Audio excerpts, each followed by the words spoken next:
Hello everyone, in this video we are going to start exercise 13.2 and we are solving the first question here. In this you have to find which of the following are in inverse proportion. So let me define you what is our inverse proportion, and in this video we are also going to differentiate between direct proportion and indirect proportion.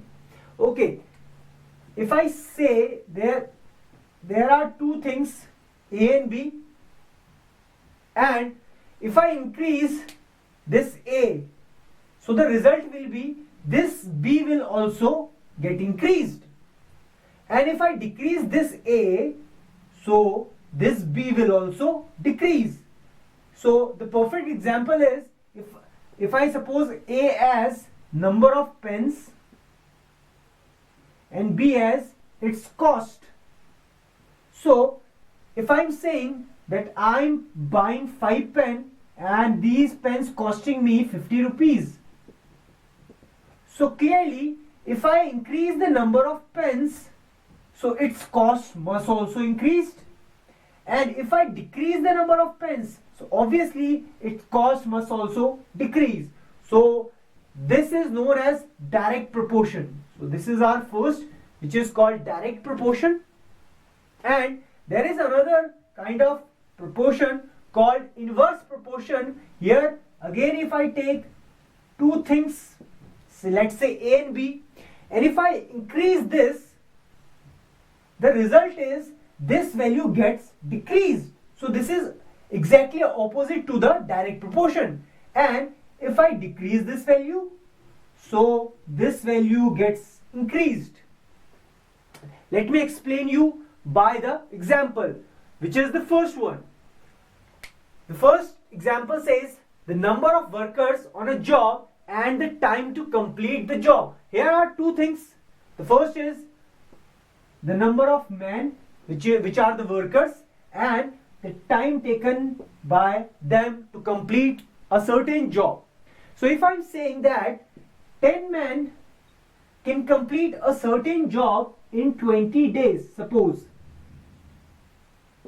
So if I increase the number of men, if I'm saying 20 men will complete the same work in how many days? So clearly if the number of men is increased, so they will take less days to complete this same piece of work. So this is the example of inverse proportion. Here if the number of men is increased, so the number of days will be decreased, and if I decrease the number of men, if I am saying the 5 men will complete the same piece of work in, so clearly they will take more days than 20 days. So this is called our inverse proportion. So you have to find in this question that which are direct proportion, actually you have to find which are inverse proportion. So the first case, clearly this is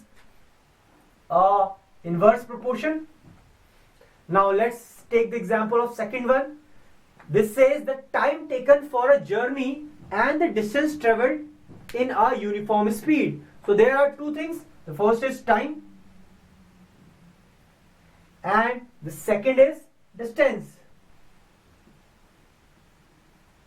And here the speed is uniform, means speed is same for all the cases. So clearly if you want to travel 100 kilometers, means, and you are taking 5 hours to complete this, if you have to travel 200 kilometers, so clearly you will take more time because your speed is constant, means uniform, the speed is not increasing. So clearly when the distance is increasing, the time is also increasing. So this is a direct proportion, not inverse proportion. So let's solve the other parts of this same question, which I have not written on this board, but I can tell you orally what should be the answer. You can check in your book. The third example says the area of cultivated land and the crop harvested. So here are two things. The first is area and the second is crop, the harvested crop. So clearly, if you are doing farming, let's say in a field which is 500 meter square, the area of that field is 500 meter square. So you will get some amount of crop. So if you increase the area, means now you are doing farming in a bigger land.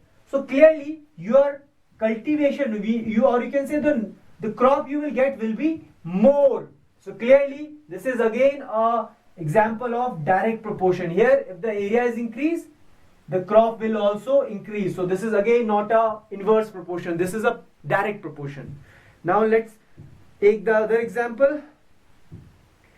The next one is the time taken for a fixed journey and the speed of vehicle.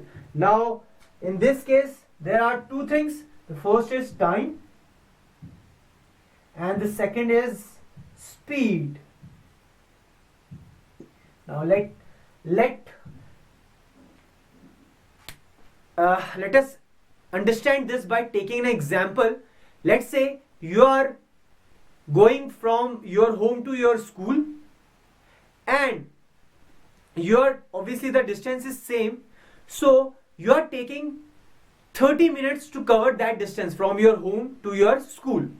So in 30 minutes obviously you will be traveling with a certain speed.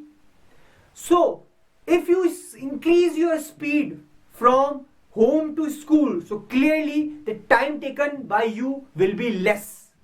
And if you are traveling with a less speed, means now you have decreased your speed, so clearly the time taken by you to cover the distance between your school and home will be more. So clearly when the speed is increasing, the time is decreasing, and when the speed is decreasing, the time is increasing. So this is the classic example of inverse proportion. So this is in inverse proportion.